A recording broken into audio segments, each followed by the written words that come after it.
or it should be in Las Vegas, or it should be in New Orleans, or it should be in Miami. Nobody wants to go to Pittsburgh and Green Bay and celebrate with their family. Good old Mendoza. Stay there in South Florida. I'd do the same thing.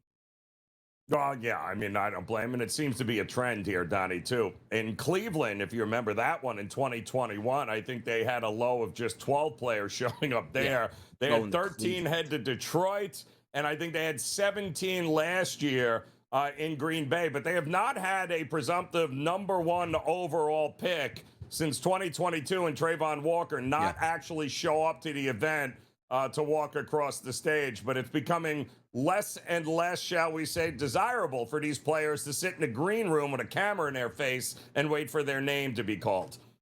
Yeah, and it's embarrassing for the NFL as well, which I do get a kind of a kick out of. The #1 guy that you know is going to be drafted doesn't show up to draft night when they spend millions of dollars on the telecast, which should let them know again. Put it in a great location, those players will show up. Because you know what's fun, Joe? Go shake the hand of the commissioner, leave stage, and go to an unbelievable party on the beach somewhere 5 minutes away. Not in Pittsburgh, where you're drinking, some Iron City beer in downtown and having a Primanti Brothers sandwich. Enough of this nonsense here. The Masters. DeChambeau says he's ready for Rory, Joe. Is he?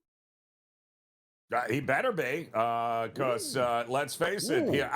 Forget about Rory. You need to tackle Augusta. That's what you need. You need to handle your business on the course here. Rory, it won't make a difference. It's Rory. Rory's going to be playing with absolutely no weight on his shoulders anymore, Donnie. Rory's not what you got to worry about, Bryson. It's above your shoulders is what you got to worry about. NCAA portal here, Joe. A ton of players are in it here, and I sent out a tweet yesterday. Every single player should be in the portal. It's free money. If you play for Michigan right now, I just won a championship here. I'm a junior or sophomore. Get in the portal and tell Michigan you won triple of what you got last year. And they go, oh, we don't want that. You know where you go? To Indiana for triple the money. Every single player in college basketball should be in the portal every single year, Joe.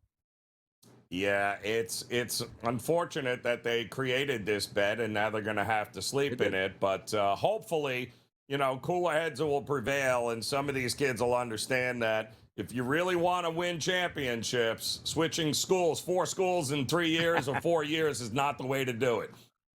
It's a way to get paid, Joe. And talking about getting paid, I don't know if anybody's getting paid for riding the Zammoth. Did you catch a look at that there for the Utah Mammoth or Zamboni machine? Looked at a couple superstars riding around the ice here. The Zammoth cruising around. How about that? That might be the coolest Zamboni I think I've ever seen, Donnie. And I've seen some cool ones in the NHL, but that thing is just absolutely fantastic. I want one parked in a garage right next to the golf cart. Let's do it. Dawn Staley reached out here to UConn and Gino Auriemma and says, you know what? I'll accept your apology. Yeah, I mean, listen, already everyone is forgotten. So there's no more need to drag this thing through the mud. The guy's an absolute legend of the game. He had a meltdown. It happens. Move on.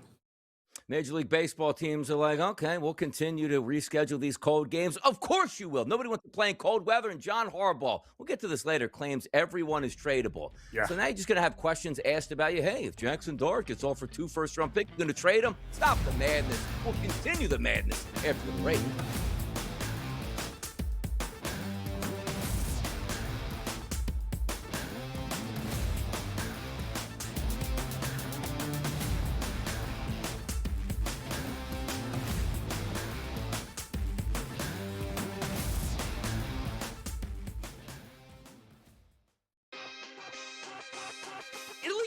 Make the World Cup.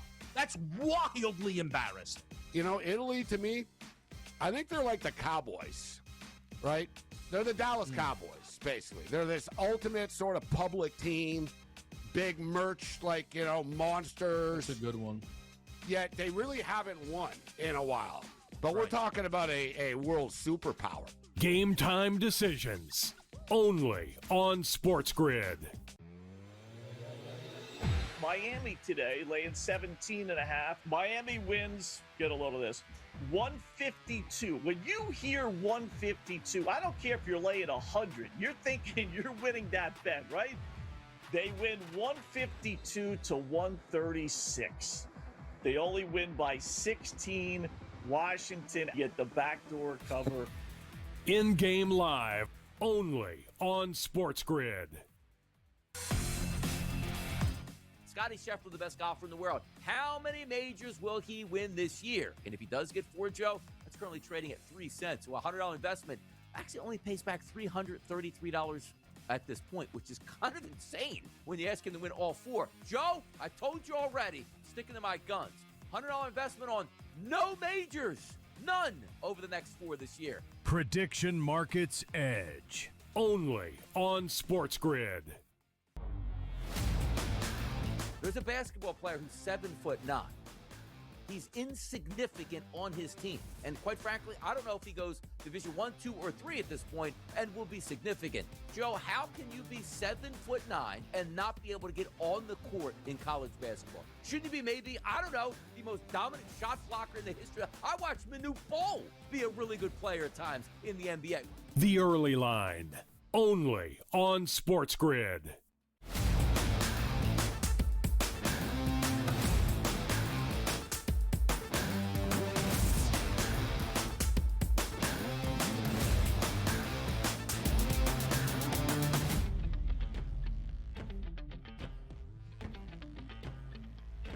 Wednesday Hump Day with some information that you need to know, which includes the spread lines of games you need to pay attention to. Some NBA action, some MLB action. Let's get it started in Cleveland tonight, Joe. The Atlanta Hawks are in town. The overnight line for this game opened up somewhere around -2.5 as a favorite towards the Cleveland Cavaliers. Now I'm seeing 1.5s in the landscape here at most outlets, and a total that's listed at 236.5. Cleveland still the slight favorite over Atlanta tonight in Cleveland, Joe. What's your spread line for this game?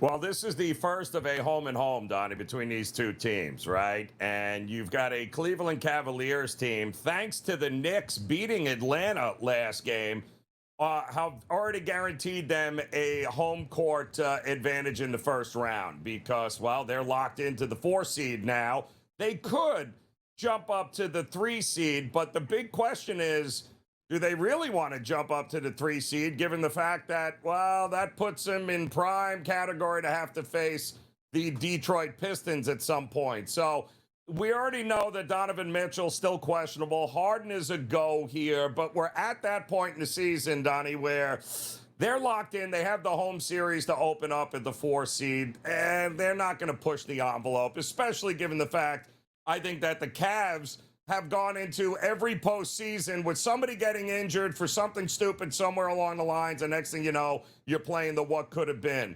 I think the Hawks are going to bounce back in this spot here. I think they're motivated. They got to stay out of the play-in series, right? And they're not exactly locked in to the 5th or 6th seed, so they got to be careful. They can't go on some sort of losing streak here now to end the season and have to be in the play-in spot. So I think Atlanta is the right side. I think the market does too with this price. A lot of landmines out here in these streets, and keep an eye on this one, Joe, which is the game that we're not going to cover. There is a game that has a line tonight, people, of -22.5 points in the NBA. But we're going to get to one that has something closer, and also, hint, hint, might appear in hour number 2, Joe. Those Portland Trailblazers on the road to take on the San Antonio Spurs. You look at this line overnight, it was 3.5. Where does it sit this morning? Still 3.5. The total in this game has dropped to 239.5. They're down at most outlets now. You see that graphic at 234? It's still plummeting like a rock down to 231 at places like DraftKings. Now understand this. 9 out of every 10 tickets are still coming in on the San Antonio Spurs, and that line isn't moving yet. You might want to wait till a little bit later to see those lineup projections that come out, and they are actually official. But, Joe, Spurs slightly favored tonight over those Trailblazers. What's your spread line here for this one? Well, the latest injury report is we won't have Wembanyama and we won't have Stephen Castle tonight for San Antonio. And listen, what are they? They're kind of locked into the 2 seed, right? So there's really not a whole lot going on here. They did bounce back last game with a win, which is nice after that overtime loss to Denver a couple of games ago. But listen, they have 12 of their last 13. They beat your Sixers. We know that. That's when Wembanyama got a little bit hurt there, got a rib problem. So there's no need to push a guy like him or Stephen Castle at this point if they're ailing. So, yeah, I think San Antonio is going to be tough, but this game means More to Portland, obviously, trying to stay in either that 7 or 8 seed in the play-in, because then you only have to win one game, Donnie, and you can advance. So Portland's got a lot to play for, not so much for San Antonio tonight. Oklahoma City going to do the two-step there out there in Los Angeles. Absolutely hammered the Lakers. And just to show how this league is, the Lakers just took a scheduled loss. Reeves is down, and okay, Luka's down. Hey, LeBron, you're healthy, right? No, I'm not tonight. I'm going to sit this one out. They got crushed. Can OKC stay in town and do the same thing to the Los Angeles Clippers? Overnight, Joe, this line set at 6.5. Now you see the graphic. It has bumped up at just about every outlet to 7.5 points as a favorite for OKC. The total of this game sits at 226.5, Joe. OKC back-to-back, but in the same town here. What's that spread line tonight? Well, yeah, that's the real question, Donnie, is that, again, this game means way more to the Clippers, who are trying to solidify themselves and lock themselves into that 7 or 8 seed into play-in, so they don't have to do very much but win one game to move on, while OKC, second of a back-to-back for both these teams. Obviously, OKC played a G League team last night, while the Clippers, sort of a G League team, but, you know, they took their foot off the gas and then had to actually play everyone in the fourth quarter last night to make sure that they closed the game out, and they did against Cooper Flagg and company. But yeah, I could see the Clippers at home starting everyone. Kawhi, Garland, everybody's playing for them here tonight. So feels like you want to give me 7.5 points in a game that means more to the home team with Kawhi on it. I might take that. How about we switch it over to Major League Baseball? And if you love that 7-game World Series last year that ended in unbelievable fashion with the Dodgers winning a championship, we haven't had any repeats so far. It's been all Los Angeles Dodgers taking on the Toronto Blue Jays. And today, Shohei Ohtani is going to go up against Dylan Cease. 2 aces on the mound. Doesn't matter. Look at that price point here. Minus 164 for the Dodgers as a road favorite, and a total between 7.5 and 8, depending where you're shopping at. The Dodgers looking to sweep out Toronto after that exciting World Series last year, Joe. What's your spread line here for this one? The Blue Jays are about to get swept back-to-back series here, Donnie, at home at the Rogers. Not good here for the Toronto Blue Jays, but it just doesn't this feel like a cheap price with Ohtani on the mound in this one here? But it's going to be a mid-afternoon game, right? 3 o'clock Eastern time, I think, is going to be the first pitch there. Dylan Cease, not exactly, they kind of got him for this purpose, didn't they? That they got to be able to go ahead and throw at least somebody like this against Ohtani. Well, all right, we're going to see if it was a good acquisition one way or the other. I have my doubts because it's the bats of the Blue Jays that have been letting them down here. Feels like an under is in store for this game. Yesterday, Eovaldi outdid George Kirby on the mound. Now we have Seattle and Texas going to play an afternoon game down in Texas. Wu was on the mound facing the lefty Gore, the favorite in this game slightly, but it is towards the Mariners, the road team here, Joe. Give or take minus 120 to minus 125, depending on where you're shopping at, and a total that is listed at 8. Seattle and Texas looking to do battle out in the AL West this season. We got an afternoon action game today. What is your spread line here, Joe?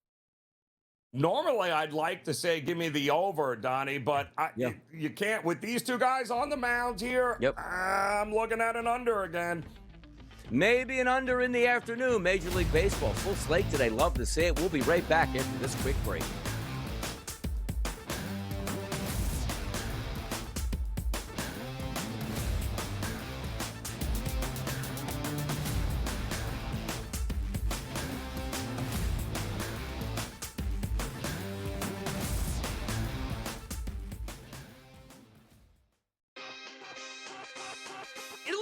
Make the World Cup. That's wildly embarrassing.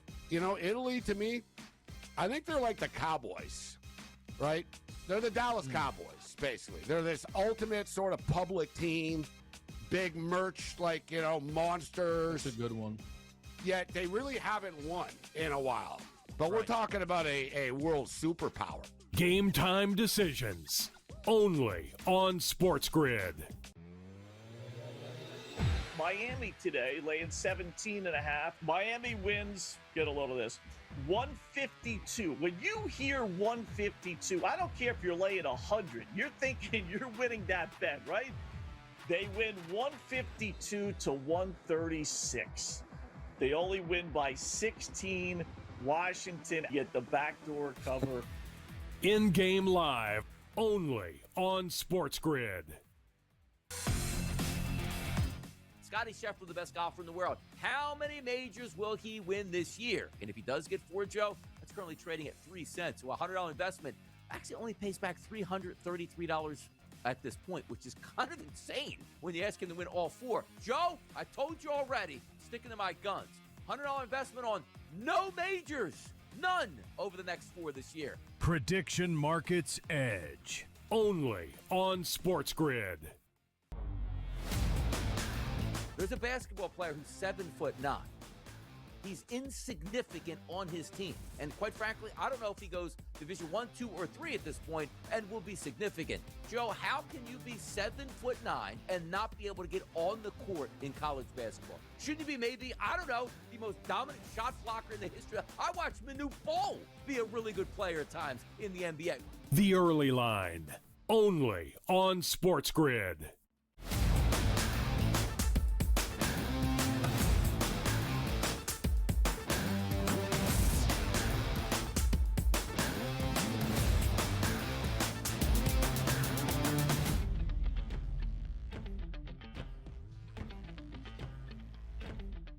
It's cold in April in some areas in the Northeast and the Pacific Northwest, and maybe there's a carryover from spring training that says we're just not ramped up for full-time starters that are going up against our batters. We'll take a look at the worst batting averages in baseball so far, Joe. Whew, almost had a sneeze right there at this point. 188. That's how cold it is right now. 188 is a batting average for the Seattle Mariners at 4-7 on this season. But I got to tell you, Joe, look at this graphic. 2 teams on this graphic are actually above 500. The Guardians at 193 and the Angels at 202. Slow starts, just to say the least here. Ew. Yeah, well, I mean, it's not fun hitting in 28 degrees, Donnie, with the wind blowing. It kind of hurts, Donnie, to say the least. So, Yeah. And we always know, Donnie, right, in some spots here, maybe the pitching a little bit ahead of the hitting right now, but we all know as the warmer weather starts to come, that kind of evens itself out here a little bit. All right, ready for the good topics right now? I like to be the fashion police and say, you know what? Swag up, swag down. Drip looks good. Drip doesn't look good. How about this one? Edwin Diaz, who rolled out the stretch yesterday in a brimless hat, just a regular Dodgers cap with the bill sliced off. He said Tanner Scott started this trend. So let me ask you a question, Joe. We've all wore hats thousands of times in our life. When you want to take your hat off, Joe, answer me this question. How do you do it? Yeah, it's a great point, Donnie. I mean, you know, I guess you'd have to ask a sous chef because that's kind of what he looks like with that hat on there, like he's working the kitchen. Something like, what are you doing, man? You need there's got to be. It almost looks like it's a backwards hat, Donnie. But when there's nothing behind it. Like, what are you? Yeah, no, not a fan. Not for the players. Not a fan. A little thin ski cap can get away and do the same exact thing. Like when I take my hat off, I don't grab the top of my head and pull it off. I hold the brim, and take it off quite easily. There is no brim on that hat. I don't know how you take it off, but then wrestling with your head to tear it off. Stupid look. Please go away. But now that you see, now we go into the next level, Joe, where we're going to take your kid or take your friend or your whoever to a ball game. Dad, let me get a hat. All right, let's go in there. We'll get you that Phillies hat, that Dodgers hat, that Nationals hat. No, Dad. I want the brimless hat. Is this going to work, Joe? It can't work, can it? No, it won't work. I don't know who's buy. I would not buy that, Donnie. And I love, I'm a hat guy, and I would never in a million years own one of those. Not happening. By the way, like 90. So we'll use the fashion out here. 90% of the people like to wear hats too, because when you go outside, it protects your eyes from the sun.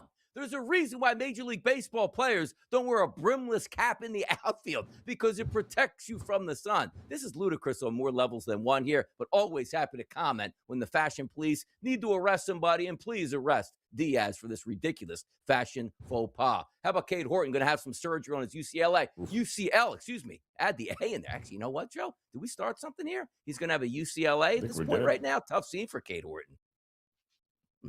Is it kind of ironic that he's actually having the UCL surgery at UCLA Medical? Is that? Oh, wow. Could that actually be? Is that ironic? I'm just saying that's kind of crazy there, Donnie, that you pulled that out there. You just one step ahead of it there, but bad luck. Not good. See it all the for time. and you hate to see it, too. You really do. It's tough seeing at this point here. We'll keep rolling on. By the way, have you ever felt like, I'm in the Big Apple, now I'm going to go to the tiniest apple in Sacramento? Take a look at what McNeil's going through with the A's. What have the past few months been like for you, especially just being with the Mets for your entire career? Yeah, it's been it's been crazy. Just getting traded and spending 7 years with the Mets. Enjoyed my time over there, and nothing but great things to say about that organization. But got traded, and love it over here, and we got a great group of guys over here, and we're having a lot of fun, and it's been nice. Dude got sent to Siberia. That's where he got sent. And he just was trying to be really nice about it at this point. He goes, I was living in New York City. Now I'm in Sacramento. And the fans don't even understand where we play, where we're going to play. And by the way, in a couple of years, I won't even be in this city either, and neither will this team. And just as many postseason games as the Mets are this year, which is 0. So don't worry about it. You're all good to go, man. You ain't missing much over there. Enjoy your time out west. And by the way, too, Joe, it's not like you go to New York City, it does have high taxes, but California is on a completely different level. Like, not only do you get traded from New York City to Podunk, Sacramento, and they get drilled with taxes and play in a ballpark that seats like 1,500 people, and then they tell you got to buy another place in Las Vegas and get ready for the move. Just the way it is, Joe. By the way, Carlos Santana placed on the IR, 2 for 24 this season. Former Philadelphia Phillies great here, struggling there with some injury situations. It's Major League Baseball season. It's Masters season. It's time to have fun. We'll continue to roll along on the early line coming up next.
Right back out of here on the early line. News and notes in the NBA, which technically means the NCAA. Why? Michael Malone had his press conference yesterday down on Chapel Hill. Joe, let's take a look here. What happened?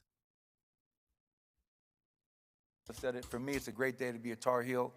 Really thankful for this opportunity. I do not take it lightly. And people keep asking me, Coach, why would you leave a chance of coaching in the NBA again? You're an NBA coach. You won a championship in Denver in 2023. It wasn't an easy decision, but what I kept thinking about was I have a chance to be a part of something special, the history and tradition, to be a part of something much bigger than myself, as I said a few minutes ago. This was the only college job I'd ever consider. You know, if any other job, I wouldn't even answer the phone. And what Steve didn't tell you, if you want to know something about Steve Newmark, persistence defined. You know, that guy would not take no for an answer. I made a decision, I felt good about it, and Steve said, can we fly to your house on Easter Sunday? And we spent 5 hours together, along with Eric Hoots. Had a great meeting, and my dog didn't bite him, so he knew he was okay. And that night, we talked for a while, my wife and I, we made the decision to come here. So I do really appreciate that, Steve, for you allowing me to see what this opportunity means. And I appreciate all the players showing up over here. I don't want to just have success. Coach Belichick is here, I believe, one of the greatest coaches of all time. I appreciate you being here. You talk about sustained success, excellence, doing it year in and year out. That's what I want to bring to this table. Oh, there's a lot of lies at this press conference. This was the only job I was going to think about. Why didn't you take $3 million because of how great it was here? And also, legacy at North Carolina. They'll never remember Michael Malone there. No, because the legacy has already been set by Dean Smith and Roy Williams and all those coaches. And then he says, like, well, why would you leave the NBA? Because nobody was hiring you in the NBA. That's why you left the NBA. Well, we should put a translation. You know the guy with the sign language, Joe, on the side that do all this stuff? Yeah, put me on the side. I'll actually translate what he's saying in real time. Yeah, I wouldn't answer the phone for anybody else unless you called me and offered me, I don't know, $60 million on a 6-year deal. Then I would absolutely answer the phone. You're now the second highest paid college basketball coach. $50 million, 6-year deal. I can assure you he wasn't going to get that from an NBA organization, Donnie. Let's just say that. Yeah, it was hard to say no to $8.33 million there, that no matter what, if you get fired outside of doing some ridiculous nonsense, you will get paid that money at this point. That's going to be a high-pressure job because now you're looking at him to be the savior at North Carolina, and if he doesn't, that is a terrible blow to that university. It's like, hey, man, we tried to reset the market with a coach that wasn't a college coach, and it didn't work. That could set the brand back. We'll see if it happens. Talking about setting the brand back, the only brand in Milwaukee for years has been Giannis Antetokounmpo. And take a look at this Yahoo Sports report. With Giannis' status up in the air, word around the league is Milwaukee is not a fun place at the moment. When was Milwaukee ever a fun place, is my question, Joe.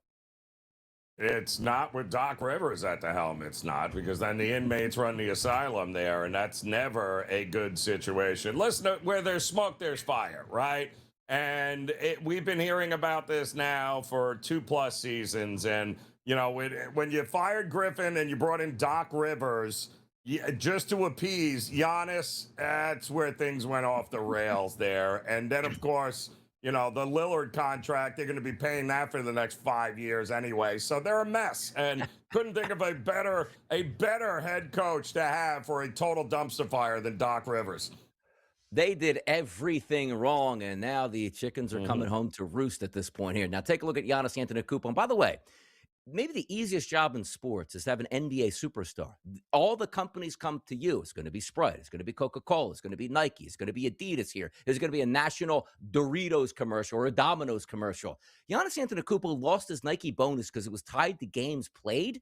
What is his agent? What agent would actually sign up for that? No, like, hey, by the way, Giannis, you get a lot of money, but if you do get injured, you're going to lose a lot of money here. Fire his agent. What a terrible deal.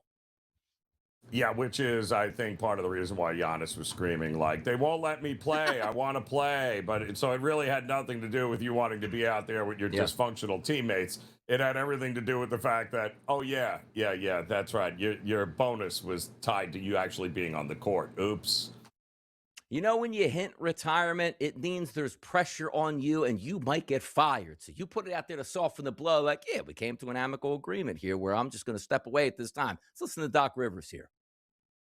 Like, obviously, as you get ready to be inducted into the Hall of Fame, you've won a championship, you've done a lot in this league. I'm just curious for yourself, how much longer do you envision coaching in the NBA given all the success that you've had? Well, I won't answer that, but I have grandkids that I want to see. I'll put it that way. And so I'll let you figure it out from there. I have 7 grandkids now, and they're all 8 years and under. And it kills me every time I miss Grandparents' Day with each one of them in school, and it's probably time to go see them more. So I'll let you figure out the rest. We are having the most unbelievable clips today. Kudos to the producers in the background, because you want to see my blood pressure absolutely raise. He is saying he needs to retire because of Grandparents' Day, when his kids probably live in, or grandkids probably live in different states than he actually lives in at this time, as if he was going to fly in for Grandparents' Day to each one of those. And what the heck is even Grandparents' Day in high school or 8th grade or 3rd grade at this point right now? Doc, just say, I messed up this situation. I had a great career for myself. At the end of the day, I'm stepping down here. Hopefully somebody can take this job and take this organization back to prominence where we are expecting championships here. It just gets more embarrassing listening to this guy. Yeah, I'll let you. I'll let you decide. What? Yeah. Well, here's what I got as an answer there, Doc. Okay. You don't see your grandkids enough. That's why they have FaceTime, my friend. Okay. Look it up. Google that, Doc. How about that? Google FaceTime, and you can see your grandkids any time of the day that you want. It's really simple. You just push a couple of buttons, and voila, you're in front of them. I mean, growing up as a kid, like, depending on where your grandparents were, even if they were within like 20 miles, you probably saw them like 4 times a year, which is on the major holidays. And this guy's talking about, I want to retire to see my grandkids. Most of that excuse is usually, see, he's too old for this. Oh, I just want to spend time with the wife and kids. And then after 3 months, you go right back into coaching. It was all a lie because you knew you were going to get fired and just took the easy way out. Hilarious stuff from Doc Rivers, that he's missing his grandkids' day at school. That means he wants to step away from his job at this point. Irving Magic Johnson. You ready for some fun on this tweet, Joe? He does this a lot. We always like to poke fun. He said, just when I thought Luka's injury was devastating for my Lakers, we got the news that Austin Reeves will also be out with an oblique injury. The timing of these injuries couldn't be worse with the NBA playoffs a week away.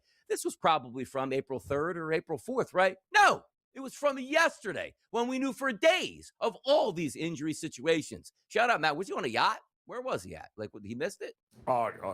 Magic, he's got a lot going on. Might have been at a Dodger game. You know, he was probably in Indy at the Final Four and the national champ. A lot going on here. Good old Magic. So yeah, but glad that you got back and realized that the Lakers are pretty much stick a fork in them. They're done. Now, with the comment on, hey, my Lakers only scored 87 points last night, lost 123-87 in a scheduled loss. This is probably one of those games like the NBA looked at as like, ooh, a lot of people are going to watch this game, Lakers versus the Thunder. And yeah, you have injuries, but at least you have LeBron James. And LeBron James is like, you think I'm going out there against the best team in the NBA and playing without other superstars? Yeah, I'll sit this one out too. They got hammered last night. Yeah, and he was a late scratch at that, which was kind of hysterical there. But hey, and listen, I don't know what took him so long to figure that one out. But yep, it's rough go here for the Lakers. Doesn't look like it's going to end well this year. Look at that starting lineup for the Lakers yesterday. Rui Hachimura, Drew Timme, Jake LaRavia, DeAndre Ayton, and Luke Kennard in the lineup. Wasn't up to stave it off. And by the way, they scored 15 points in the third quarter to the Lakers. So some great adjustments at your half by JJ, and away they go in Laker land. Now, tonight also, you're going to have the Thunder taking on the Los Angeles Clippers, trying to do that two-step. Here's where you like it, Joe. Same city. You didn't even have to, basically said you could have relaxed the entire fourth quarter. You might get a rested and refreshed OKC team on a back-to-back tonight, no? Playing the G League team, that tends to do that, yep. Great topics. We love the topics. It's the only way to do it on a Wednesday hump day. We'll be right back after the break.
Champions dinner last night. Par 3 tournament today. Major championship starts tomorrow. Usually that entails Tiger Woods or at least some Tiger Woods talk. Let's hear from some of the players at Augusta National talking Tiger. It just shows the human element and the human side of someone that is struggling with some sort of an addiction. And he's not immune to it just because he can hit a golf ball really well. He's had 25 to 30 something surgeries, and when you're going through that many procedures, it's painful coming out of those procedures. I've had procedures done, and I typically try and stay away from all that stuff, because I just know that it's painkillers. There can potentially be a downfall to it. Now, granted, when I look at that, I look at it and go, he's just a human being like everyone else, and we have struggles. And it's unfortunate. The only thing that I would, that I don't understand is that it's a little bit selfish of him to drive and put other people's, in harm's way as well. But when you're the player that he was and how strong-willed he is, he thinks he can do almost anything, and that's probably why he's probably driving and a little bit under the influence. He was my hero. He's my hero. He was my hero growing up. The reason why I play golf is because of this tournament and Tiger. And it's hard to see him go through what he's going through, and especially under the microscope. That it must be hard to be who he is and have everyone look on it, down on him. And some people want him to fail. Some people obviously want him to succeed. And it's really difficult for me to go through that and watch him. And I know that he's getting the help now, which is good. I'm just hoping he comes out on the other side and is better. He's such a legend in this game, somebody who I looked up to, and watching him win around this place in 97 is kind of the reason why I started getting into golf. I know he's going to get through this. I know he's got a big fight ahead of him, and he's a fighter. That's what he does. And he's going to get through it and come out a better man and a better person, and we hope to see him soon. I've always been in his ear. I told him that I wanted to be here for his next major. I was here in 19. We were in the champions locker, and I made a lot of the champions come down to congratulate him. That was very emotional, and I told him from day one that we started hanging out back in 06, 07, somewhere in there, that I would I'm pulling for him as a human being. Forget his golf. I could care less about his golf. And so anybody that's struggling with anything, I feel for him, because I've went through a lot of mental stuff. I always pull for him. I don't have his phone number anymore. He blocks me because I make fun of him all the time. But yes, when we were on the Ryder Cup captaincy together, he told me how much that meant that I was here in 19. When I was here in 19, he was the next week after he won, he was very appreciative that I was here, and I told him I'd be here for the major. So nothing but love for him, and hopefully he can come back stronger. I think everybody's has a very soft heart for Tiger. He's been the guy for our game that's changed everything the most. He's made these tournaments what they are, and he's made the purses what they are just by his popularity, and everybody loved watching him. I grew up watching Tiger. He was my golf idol. So I think everybody's thinking about him and hoping he can do what's best. With Tiger, I think everyone is probably in the same boat, that they're just, very grateful that he's okay and that everyone else that was involved is okay. And, hopefully, he's able to kind of get a speedy recovery and get back here to golf as fast as he can. Because let's be honest, without Tiger Woods and Phil Mickelson in the events and in golf, when they both step away, it obviously, I feel like hurts the game of golf. But at the same time, we want them to come back and be back healthy and ready to go.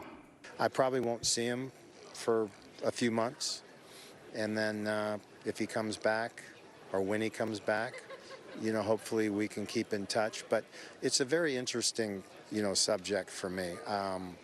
People always ask me about Tiger. When I text him, I always ask about his kids and how he's feeling. I don't ask him about his golf game. I don't ask him about Sunday Red. I don't ask him about anything. And so he always replies, and I think he likes that. So for me now to get involved with this would not make much sense. Doesn't mean I I'm not paying attention to what he's doing. But for me, we're completely different people. We're more on line with. I have a lot of respect for him, and if I could spend a week with him, I might enjoy that more than he would, if that makes any sense. You know, because being around him is a treat for me. There you go. Tiger Woods being treated like a, Vietnam veteran here that lost his leg and has 6 service medals. Hopefully he comes back and he's better off at this point right now. Golfers love him. There's no doubt. No matter what Tiger does, he can do no wrong in their eyes. The sucking up there was just nauseating on so many different levels. Like, my God, the guy is in Tahiti right now on a beach on some sort of private med spa, and you guys are acting like he's like, please stop it. Yeah, he'll be back, no problem. He's just basically out of the limelight right now, which is exactly where he needs to be. Why they do PR damage here, but. Wow. I mean, that eulogy, it might as well have been a eulogy from all those guys. Unreal to me, man, really. Yeah, and the one that strikes the most is, we used to be really good friends, but now he doesn't even text me back. Just shows you the character there of Tiger Woods sometimes. Similar to Michael Jordan, where very isolated and very private in what he does. Even if you were a friend, maybe you're not a friend anymore. If you cracked a joke about him here, tough times at this point. By the way, I appreciate this from Rory McIlroy. Quote, people keep asking me, why didn't I go more Irish? And I say, because I wanted people to enjoy the dinner. Good on Rory. I can't imagine. People, hey, I'm going to go to Ireland. What do you eat there? Like old gristled meat and maybe some bangers and mash and warm beer at this point? Shout out Rory taking a shot at Irish cuisine, which maybe is the worst cuisine in the history of the world. Yeah, no, I appreciate the honesty. He's like, I want to enjoy the meal as well. So, like, why in the world would I order bangers and like, that's just not even going to happen. So, kudos to him there for Wagyu, I think, filet and carpaccio. You can't go wrong with that. And yellowfin tuna. Impressive stuff, man. Yeah, by the way, if you're going to one of these dinners and it doesn't include a high-end steak, is it really dinner that you have? And are you a champion if you don't choose a nice meat product like that? It is what it is, people. It's the way we get down on the early line.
Here's how I would handle a new football team, Joe, that I just went to that has exciting young quarterback that just has to stay out of concussion protocol, and he might be pretty good. When the press asked me this question, like, hey, is anybody on the team tradable at this point? I would say, well, if there's one guy in Jackson Dart where if you gave me 17 first-round picks and Patrick Mahomes, I wouldn't accept it. That's how much I trust Jackson Dart. Now, we might not believe you, but the locker room would appreciate that, including the quarterback. But I believe we have a clip here, Harbaugh basically going like, yeah, everybody is tradable at some point. Let's see. Kayvon, his name has come up in trade talks. How do you view him? Do you view him as a piece of the foundation, or do you think he's a guy who could be traded? I think he's a great player. I'm excited about him. I was fired up to see him today. He looks great. He's in great shape, and I'm thinking about him on the field. I'm thinking about getting him plugged into our defense and getting him rolling. I think, you want to talk about like, well, is he a trade possibility? Everybody's tradable. Everybody. Even you're tradable, Dan. If we would get something for you, we'd trade you in a heartbeat, man. But it's not really what you focus on. You focus on the fact that we're having a day. We're talking ball. We're getting our team is coming together as a team, and the business part of it, is the business part, and that kind of swirls around us. But we try to lock in on the football. Getting little Joe Biden out of that interview right there, Joe. No, sound a little bit like, hey man, you too, man. He's not wrong. Everybody is tradable, and you better set that precedent there, Harbaugh, because you don't need anybody in that locker room thinking you can't untouchable. No, it's the NFL. Everybody is tradable in the NFL. Everybody. Including Dexter Lawrence, who says, I want to be tradable, coach. Trade me out of here right now. You can trade anybody. Trade me right now. I want to get paid at this point. Sad news here. Bears Hall of Famer Steve McMichael, who's a great player, Mongo, died at 67 years old. We know that, but he did have CTE. Probably not a surprise to many. When you played in that era, when your helmet was basically an eggshell and all you did was go live every single day in practice, that's going to happen here. Hopefully better measures are taking place now where players aren't allowed to hit in practice. And I know the tackling isn't as great now in the NFL, but it's designed to protect players like what happened to McMichael. Truly, guy was that whole part of that Bears defense was just unbelievable. Just unbelievable. I mean, for those who never got a chance to see that team play, that defense was, ridiculously good. Best defense I've ever seen, ever. Todd Bowles, sometimes he should just say, you know what, I'm going to blitz you, and I got one of the best defense in the NFL. Let's work this out. But now he says, well, Baker Mayfield and Kevin Stefanski will have to figure out their beef. Why?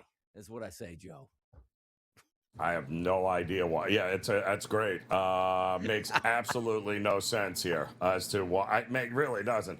But okay, we'll see exactly what goes on here. But I think there's a couple of those scenarios this season that are going to be very interesting. Some stories that are brewing underneath, but a lot of time here to work things out between players and coaches. That's for sure.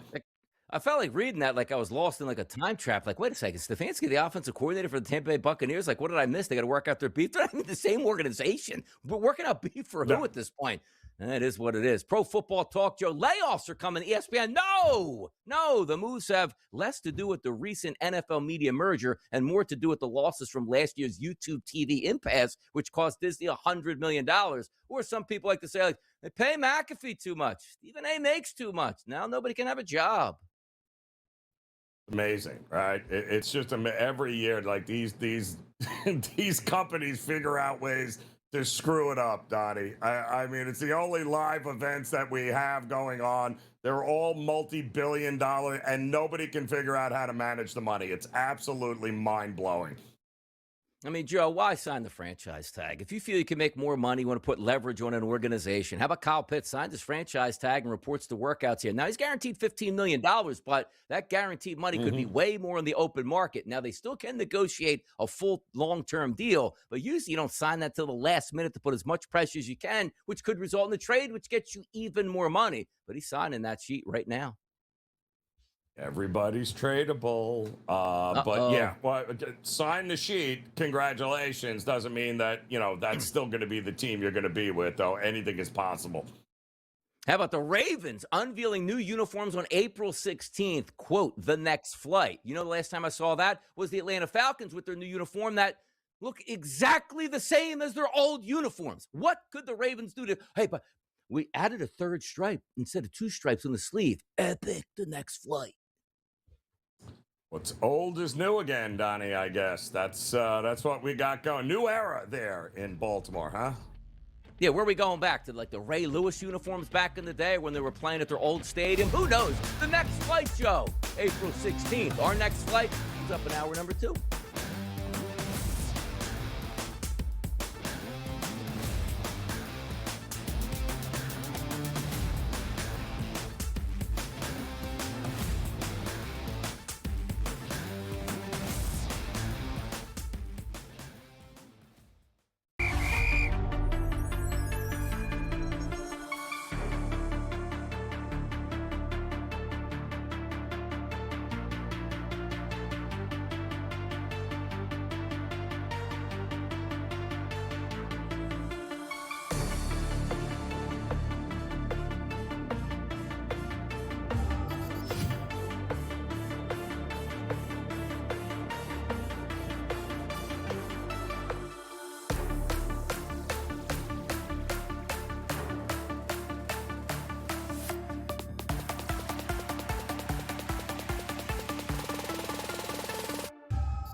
Hour number 2 officially underway on a hump day Wednesday, which means you are halfway officially to the weekend now, just based on our show. As we head into hour number 2, which brings us in the next segment, Kevin Walsh is going to join us from Game Time Decisions. We'll have some fun talking some NBA action, why there's a 22.5-point line, and also more importantly, what are the Lakers going to do? And down the stretch they come, and see for these playoff seedings heading into the play-in tournament here. We got a lot of business, Joe, to handle in hour number 2 to get the people excited. Best bets, which again, we are 4-0 to start the week combined, hopefully going 6-0 after today's show. And also, we got a little PME coming up midway through this hour to get you right on where you should invest your money, Joe. We're always for the people. We got enough topics that we can handle it and do it well. Got a lot of things coming up here, Donnie, and a lot of very profitable angles and ways to cash a few tickets here over the next couple of days. So, yeah, a lot to get to. You know, if the Masters, the Masters is very prestigious, the Masters dinner. You only get in that door if you won a Masters. You don't get to bring the wife. You don't get to bring your dad. You don't get to bring your kids. And I imagine if it was in like another concept job, like, hey, if the NFL had this, you could probably pay $1 million and sit in with the champions dinner. Augusta's not about that here. It's not about the money. But here's John Rahm on his Masters dinner. Attended now a couple of these Masters Champions dinners. I'm just wondering how the experience is maybe different or surprising in ways that different than you expected, I guess. Well, I've attended 2. So one was my own, and then the other one was Libby and Scottish. They're very different experiences. Being your own, quite nerve-wracking, having to sit next to Mr. Crenshaw, Mr. Ridley, and looking to your left and your right and just seeing the icons of this game, right? Just looking to my left and seeing Tom Watson and Jack Nicklaus, and a couple spots down is Tiger and Marco Mira, and same down the right. So, and then you're looking straight ahead, and there's Gary Player and Nick Faldo. So, very, very daunting, very daunting. Sitting next to Sergio and Jose, I mean, it's like a dream come true. Obviously, we're only missing Sevilla. Being able to sit beside those two, and between them is, it was special and very fun in a different way. A lot less pressure in a lot of ways, but it's a very fun and unique experience that it's still hard to wrap my head around that I'm going to be able to do, hopefully, for the rest of my life. So.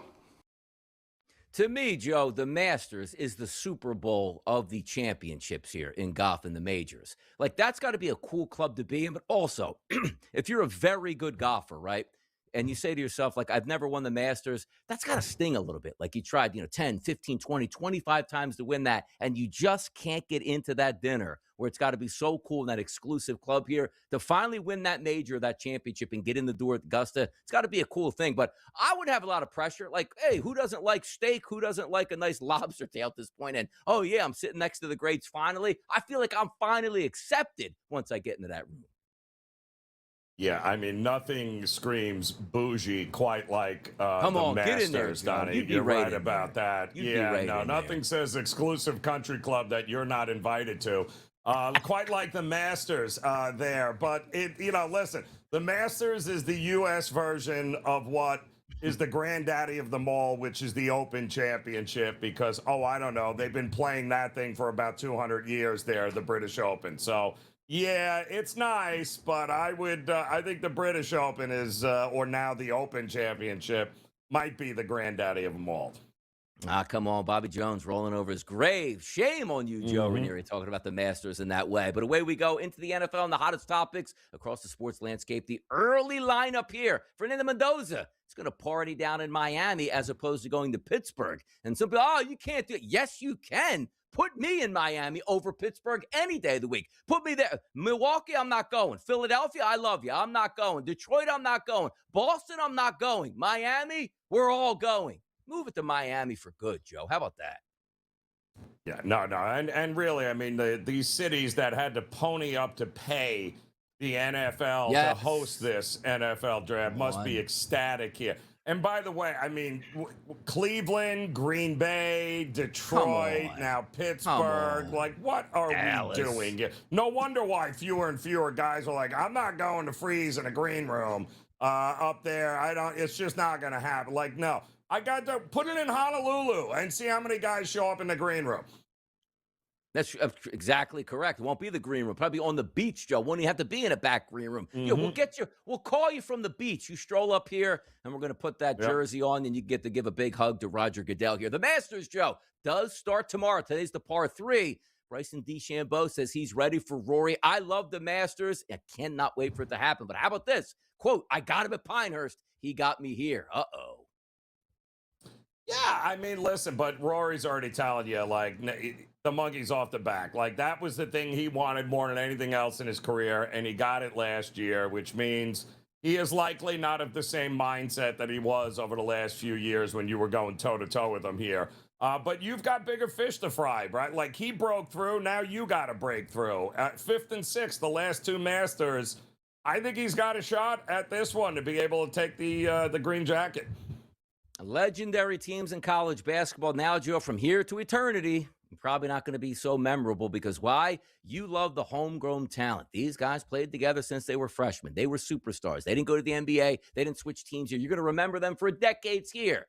In about 2 or 3 years, you won't even remember a player probably even played on this Michigan championship team. But that's the new level that we're getting in college basketball, which includes the portal. And damn near everybody's jumping into it. And I say, why isn't everybody in there, Joe? If your worth is based on changing a team that will pay you more, you should be doing it. You owe it. It's no longer amateur athletics. It's professional athletics. And the same way I started the show, Joe, Michigan, if anybody's left who has eligibilities on Michigan's national championship team, demand 3 times the amount you got the year before, because if they don't give it to you, somebody will give it to you. The portal's open, 5,607 eligible to go into it. They all should be in it. Yeah, listen, and that just because they're in it, too, doesn't mean that they won't land at the same place that they were to begin with here. It just, it's you're opening up free agency, which is basically what it is, and that is just not going to end well any which way you cut it here for the game of college basketball. Now, hear me out on this, Joe. The Zammoth made an appearance last night, at a Utah hockey game. Looks cool. When is the first headline that says something like, even though it's in Utah, Florida man steals Zammoth and cruises in Salt Lake City? When's that coming? I'm fairly certain that happened in Florida, Donnie. I'm not going to lie. No, I'm fairly certain. I'm pretty sure. Yeah, it was like a 6 mile an hour chase down I-95. It wasn't very quick at all. But yeah, that thing looks cool, man. That thing looks really cool, though. Dawn Staley reaches out to Gino Auriemma and says, you know what? I'll accept your apology. We all get heated in the moment. Let's put this thing to bed. How nice, man. I love sportsmanship, Joe. I love it. Yeah, that was nice of you, Dawn. Very nice. Yeah, move on. And great way to show up there and get blown out in the championship game. But at least you had Balenciaga on looking fly for that tournament game here, and away we go. By the way, Major League Baseball teams postponing games because it's really cold. Yeah, look at that. Look at the picture, Joe. Chicago White Sox. That looked like fun. You want to go out there and throw? By the way, we told you yesterday, Paul Skeens probably going to be dominant because it's freezing cold. Yeah, he was. We're not supposed to play in the 30s, Joe. We want to play in the 70s and 80s. Yeah, I agree, Don. So do the players. So, yeah, try to grin and bear it here, but going to have a lot of 1 o'clock, 12 o'clock games with hopefully the warmest part of the day for you. Hear me out, Joe. I know teams will never do this because the capacity is low. Spring training. You start the season as your full season in spring training, Joe. You play an extra month in Florida and Arizona, then you come up north. Is anybody going to complain? Because you know what the teams will do? Oh, we're not going to make money. Okay.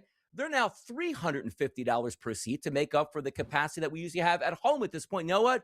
People will probably end up paying that there in those smaller stadiums. Oh, no, we're going to lose money, but it makes some sense. Yeah, that's what Major League Baseball does. How about John Harbaugh? Everybody is tradable. We just saw. He even told us, Joe, that reporters are tradable here. Get off the beat. He is not wrong, Donnie. He is not wrong. If anybody wants to pay a price for you, then you are absolutely tradable. We will listen to everything, as he likes to say. Coming up next is Kevin Walsh, host of Game Time Decisions here. He has the privilege of coming on this program, Joe, and talking to the greatest NBA handicapper in the history of professional sports. That's me. It ain't him. He's up next.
It's early on a Hump Day Wednesday. No better place to be than right here, right now, hanging out with us and having some fun. It's Donnie right side. It's Joe O'Neill. Let's bring Kevin Walsh to the mix yesterday. Put him for a vacation day yesterday. Boom, stamped and got it. The man loves it. He's rested and ready. And back with us this morning, Kevin. Love to see you, man. Dude. Yeah, also the show that you tell people to watch. I was on it last night, so I don't know what you're talking about. Classic DRS. Off to a hot start on a Wednesday, my friend. Absolutely. I saw your tweets yesterday, and you were right on it, saying Michael Malone's going to be the biggest disaster move in the history of North Carolina sports, Kevin. Come on this program and tell me it's going to be a disaster, because we all think Why it is. Why do you think it's going to be a disaster? I don't know. I assume that means you think it's going to be a disaster. Back me up, Joe. Well, I mean, listen, I'll hear the case, but what are we worried about? Him recruiting in the NIL era? Because it's just money. Who's he getting? Jokic? Did he promise Jokic is coming along with him? It's just money, and they made him the second highest paid coach, so pretty sure they have money. Is he a good head coach? Does anyone want to tell me that he's a bad head coach? Because Michael Malone is an NBA champion who went over his win total every single year in the NBA. So he's a good coach. Rivers, they're going to have they're going to have the roster. So just tell me, what am I missing that you two knuckleheads have figured out? Joe, tell him. Look, he's disrespecting us, too, at the same time, Joe. Come on now. Listen, first of all, you should know better, Kevin. Do not include me in his shenanigans. Yeah, it's a good point by you. It's a good point by you. I was the one that said if anybody is capable of dealing with free agency and you pay players millions of dollars, it would be a successful NBA coach. So, yes, I think it's either going to be the best thing North Carolina's ever done, or it's going to end in a dumpster fire situation that is just going to be laughable. I don't think there's any in between here. I think it's going to work, and it's going to work masterfully, or it's going to be over rather quickly. Yeah, my only thing I would just add is I understand it's North Carolina. So if in the first year he doesn't win the national championship, where you're right, Joe, not to include you, some knuckleheads are going to be tweeting about what a nightmare hire, just fire him, this whole thing's a mess. But that's not reality, right? Not even remotely. Like, ultimately, they moved off Hubert Davis, I think, because he went to the national championship game in his first year, and it set the bar way too high for what Hubert Davis was about to do at North Carolina. So, look, I think it's going to come down to the money. Like, I know the Michigan Wolverines like to pretend they're this some scrappy underdog story with Dusty May coaching everybody up. They just nailed about 4 or 5 of the best guys in the portal, and they turned it into a national championship. And it was a really, really good basketball team, but that's what happened. That is what happened here. But let's keep it in the basketball realm. We'll get a little baseball talk in just a few moments. There is a game tonight, Kevin, and it's a 22.5-point spread with the Denver Nuggets. But that's not the game I want to talk about. I want to talk about the game tonight in Los Angeles. OKC was in L.A. last night playing at Crypto.com Arena. And LeBron James like, you think I'm playing this team with you scrubs out here? I'm sitting this one out as well. And they got blasted. So talk to me tonight where the Clippers are in town, obviously being an L.A. team, but OKC stayed over. Didn't need to do much to beat the Lakers last night and find themselves roughly a 7-point favorite in this game tonight. Thunder Clippers on the West Coast, 10 o'clock start. Yeah, this is actually one where, despite it being the second leg of a back-to-back for both teams, again, shout out this league. We're still running back-to-backs late April. Half the stars aren't healthy. We can't figure out why. I think you might see these teams still going for it just when I look at the standings. The Thunder are a win away from clinching the number 1 seed across the league. So, obvious, and that's expected, the top team in the West. But San Antonio wouldn't be able to catch them. And if you're the Thunder, I know you still have 2 to play, but then it's at Denver. Again, you'll be favored, but I don't know, right? And then you're home against Phoenix. Do you really want to need the last game of the regular season? I don't think so. So I think you'll get OKC's best shot. But the Clippers are trying to hold off a surging Blazers team from all of a sudden this Clippers resurgence ending up in the 9-10 spot. When we talk about the play-in here, I bet SGA last night for 30. I absolutely knew what I was getting myself into because the blowout, and that's what happened. They were up $1 million. He didn't play the 4th. I'm a little surprised, though, that the books are going with a 29.5 as we sit here early morning.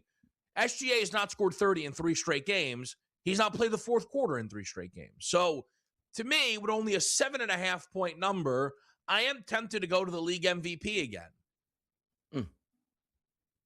Kind of tricky, though, because it feels like the market wants you saying, wait a minute, San Antonio's only a 3-point favorite? Yep. It's like they want you to bet San Antonio with no Steven Castle and no Wembanyama.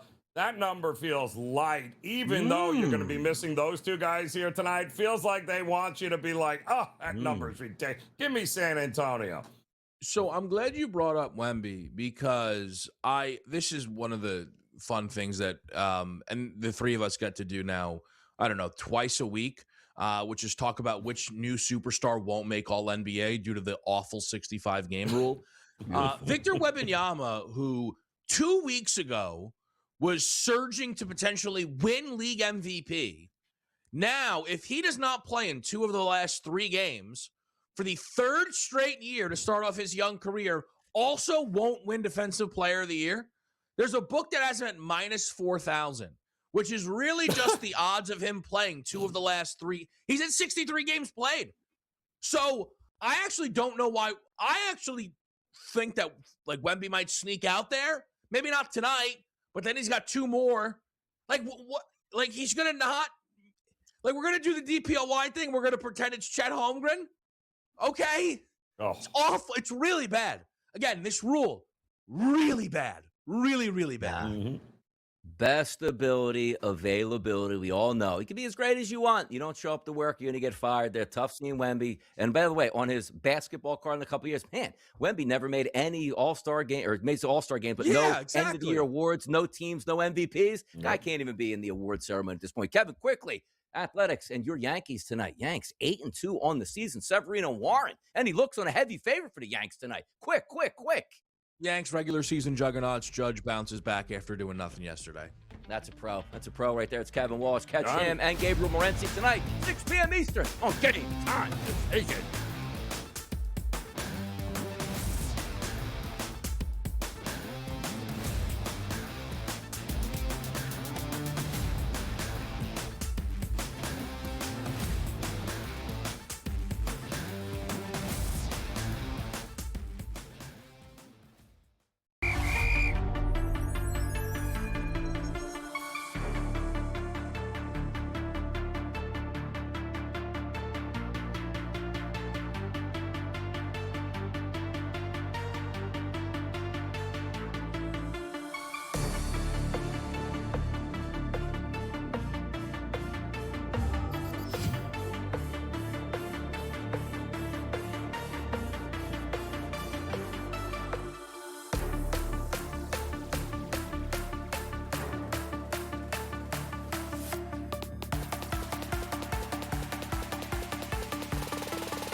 This is the time of the show that people love. Why? Because we give out best bets and check in to see what the public is doing. And also, more importantly, maybe last hot topic or two. Now, Joe, when we talk about NIL, it's like, hey, how you going to fund your football team? How you going to fund your men's college basketball team? Because it's big stakes and even bigger stakes now where you either win or you get fired. And I don't care about my compensation, which I want $8 million a year, but my players also need $3 to $4 million apiece. Take a look at this from Front Office Sports. Incoming USTA CEO Craig Tiley says college tennis is at an NIL crisis. Tiley says players are losing opportunities in the NIL era following the NCAA's rule changes and landmark House settlement, which has shuttered several collegiate tennis programs since then. What a mess, Joe. The NIL ruining everything, apparently, no?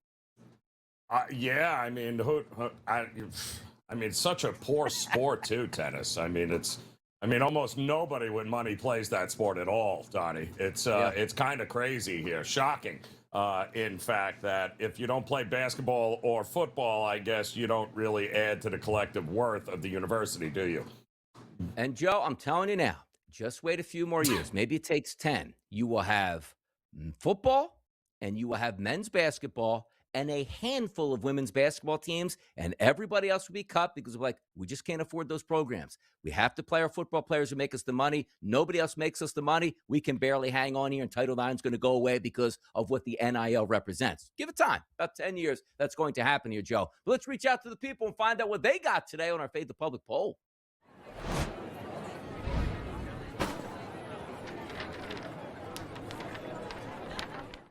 We asked the question, Joe, who's going to lead at the end of the first round of the Masters? There's some big names on there. Scotty Scheffler, John Rahm, and also Rory McIlroy. For me, I think it's going to be the other Joe, which means give me a little like Justin Rose action. Give me the crafty veteran who rises up before the heat of the tournament picks up on Friday, Saturday, and Sunday. I went other Joe here. How about you? I want to think it's going to be chalky, but I'm hoping it's not, Donnie. I hope you can go down the board and get, Justin Rose. The problem is Justin Rose has led a tournament. It feels like over the last, 5 or 6 years, Donnie? Like he has led after the first round in a lot of majors and a lot of tournaments. And he was the leader last year, right? It's kind of hard to go against a guy like that and be like, you know what? If it ain't broke, don't fix it. Justin Rose shows up at these events a lot. So maybe he's your first round leader again. If it ain't broke, don't fix it here. A 4-0 work week so far for the boys on Best Bets. Looking to make it 6-0. Here's bye.